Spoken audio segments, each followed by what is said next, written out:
Hey, what's going on, guys? So today I just want to show this little microscope, which I thought is super cool. I stopped at the bank, got myself a case of quarters here.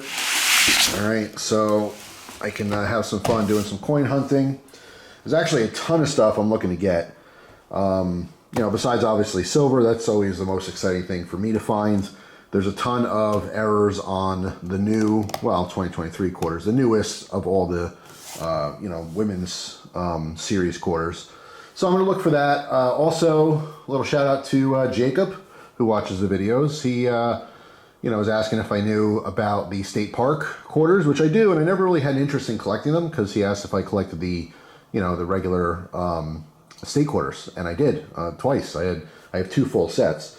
But I never really had an interest in the parks, but hey, when I'm doing coin hunting, it gives me something else to look for, and it gives you a sense of accomplishment. If I don't find anything else, I know I'll definitely find a bunch of the state park ones. So thanks, Jacob. Appreciate the suggestion anyway. I will probably do that. Anyway, I just want to show you a quick demo on this. This thing is super cool. So this is just an electronic microscope. This one is, of course, cordless, although it does take a charge, so you have to physically, you know, plug a cable in, and you have to go to a setting to select charge. If you forget that, it won't actually do anything at all. It does take a micro SD card, which I had to buy a smaller one because I think it's only good up to 32 gigs, and the ones I had were a little bit bigger. So you can actually take videos of what you're filming. So there's a microscope. It's completely adjustable up and down, left and right, you know, that whole thing, and you can focus it in and everything. I have it focused for coins right now. There's a little protective cap. But this just makes it super, super easy to take a look at stuff real close, especially coin hunting or if you're looking at bills and stuff.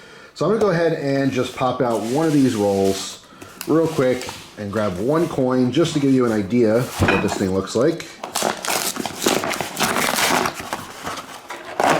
All right, so let's grab, I'm just looking at the ends here on some of these. Oh, let's grab one of these. Looks like a nice shiny quarter, maybe a 23. All right, I have, what do I have on me today? The cold steel Grick, which, by the way, my second one. I've had multiple of this knife here. I just want to pop that corner just to grab a single coin here. Usually I use a little nail clipper. Clip the end, unroll the whole thing. But I just want to get in here just to grab one coin. There we go. Okay.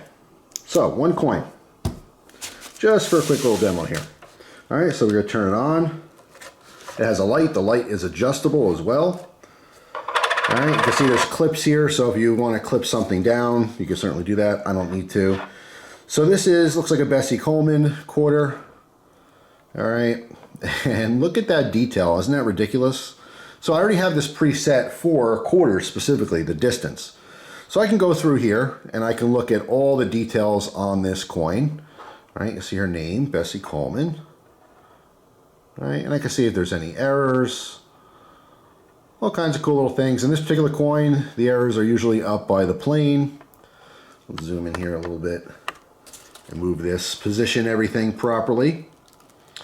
All right, in this case, the top coin, I'll use a knife to poke or point. Oh, the knife is actually gonna be pretty thick, but it's right there, the tip of that plane. A lot of times on these coins, you find a good error. There'll be a big old glob of metal there. That's a die chip. This one's not too bad at all. It's not even worth saving.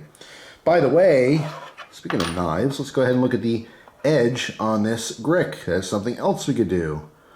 All right, so how cool is this? So whether you're into coins or knives or anything that you'd want to look at real close, you can certainly do so with this little microscope. All right, this was a Christmas present, but these guys, they sell for about 40 bucks or so, you know, anywhere from like maybe 35 to 60 bucks. And it's just a really, really cool thing to have. I mean, specifically for me, what I'm gonna do is, you know, I'm not gonna look at every coin like this. I'll look through the rolls, I'll set aside what I wanna set aside to look closer. Then I'll turn this on and just do that stack of what I think are errors and stuff. This will definitely save my eyeballs because I use the jeweler's loop and it's just looking and tilting my head. Like, I don't realize what I'm doing. I'm tilting my head the whole time for like an hour, 2 hours while I'm looking through this stuff. And then like my neck hurts the next day. I'm like, why does my neck hurt? And I'm like, oh yeah, it's because I was looking at coins. So, yeah, man, oh, this me just getting older too. But looking at the tip of the nose here, all right, for these 23s, a lot of times, you know, it's common to see like almost looks like a little booger or something on the tip of old Washington's nose there. This one does not have that. But yeah, I mean, you can just look around. It's just cool.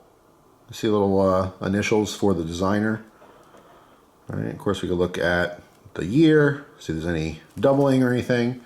Just absolutely awesome little piece of equipment. Again, if you're into knives, not coins, looking at those edges, if you're looking to sharpen your knives, a little chip, you know, a little roll, whatever it is, this could be super, super helpful for like 40 bucks. Now they make really nice ones for like 100, 150, maybe 300. Obviously, the more you go up, the better the quality, the more options. But, you know, for 40 bucks, I think anyone can have a use for this. Even if you're just you know, some random thing in your house you need to look at really close, you can do so on a nice little screen here.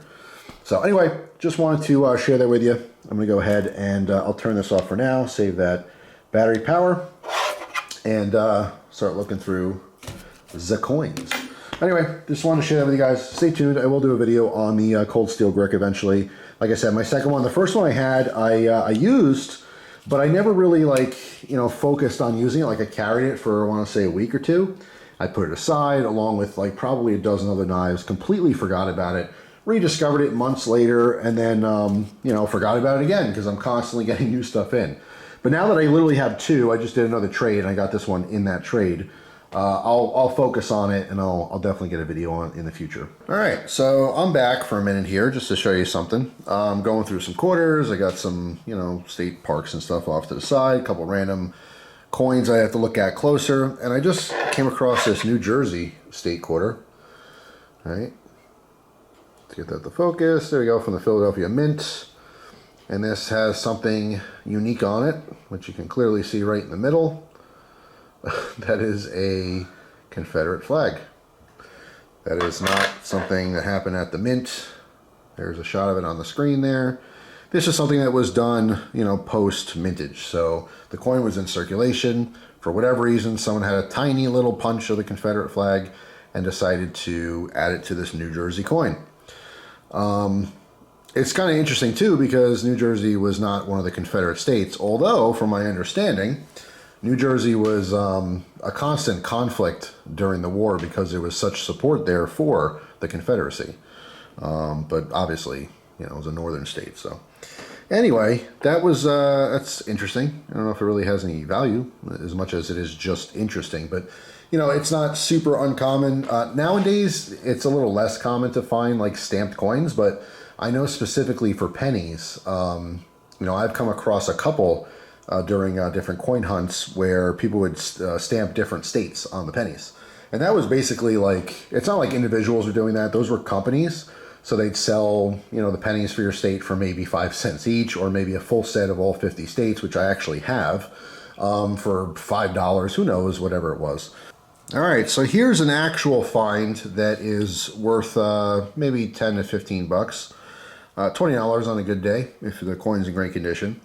This is a West Point minted War in the Pacific. All right, so when you're looking for quarters, this is something, all the W's are definitely something you should always be looking for. It's only on certain coins, but if you look at the In God We Trust, underneath is our mint mark. All right, there's a W. Normally, there'd be a P or a D. P stands for Philadelphia Mint, right? D stands for Denver Mint. The W is West Point. All right, so this coin is, like I said, War in the Pacific. Let me give you just a quick shot of that here, because if I use the microscope, it's going to be too big. Come on, focus. There we go. War in the Pacific, 2019. This is just circulated, condition. But there it is. There's that W. So this is very important when you look on eBay to get a true value of what something is. You would put it in there, but go to the filter. And don't look at actual, sale options, buy now, or auctions, because people can ask whatever they want. I could put this coin on eBay for, $4,900, and if you do a search, you'll find it for $4,900. It doesn't mean it's worth $4,900, but if you go through, hit more, and select sold items, it'll automatically do the completed items as well. These are people who actually bought this coin, right? So don't, look at the graded ones. That's something different. This is not graded. It's a raw coin. So we're going to skip over those. This is a raw coin. They're sold January 3rd, right? Only a couple days ago. And someone bought it for $15 with $4.55 shipping. You could probably ship this for $2, maybe without insurance. So yeah, it was a $15 coin, right? Raw. Here's another one, $15.99, sold January 1st. Here's another raw one, $8.50 at auction, $4 shipping. $12.75. This was, someone accepted an offer for the raw coin. This was in December. So again, with coins, like anything else, there's a market. The value of something might go up or down depending on demand. $15 December last year, and so forth. You get the idea. So ungraded, just raw, let's say anywhere from $5 in okay, scratched up condition, all the way up to 15 or 20 for decent condition, minimal scratches. Right? There you go. It cost me 25 cents. Now, I'm not going to sell it, but if you're actually looking to coin hunt to sell, this is something you'd be looking for. I just happen to find it. I don't come across the West Point Mint coins often, and it's very regional too, because I'm close to Philadelphia. Even regular coins, I'll get a lot of Philadelphia minted coins because it's local. It circulates all in the tri-state area, in my area. So it's just one of those things. If you're located in a different part of the country, or maybe more, closer to Denver, you might see a lot of Denver mint coins. But yeah, super, super cool. So that's actually a nice find. Now I get the most excited with silver, as I mentioned before, but something like that, that makes it totally worth my time to me. So anyway, that's all. Just wanted to share that with you. Thanks for watching. Hope you guys have an awesome day. And also a quick note, actually my wife helped me hook this up to my computer to check it out, big screen. And it is cool. It's a little slower, like when I'm looking at a coin moving around, it kind of skips a little. But I do like the even better detail, on a bigger screen. So if I, narrow down to, let's say, 15, 20 coins and really want to look at it closer, I would do that. I would plug this into the computer so I have a bigger screen. But yeah. Anyway, that's all. Thanks for watching, guys. Hope you have an awesome day, and I'll see you tomorrow with a brand new video. Take care.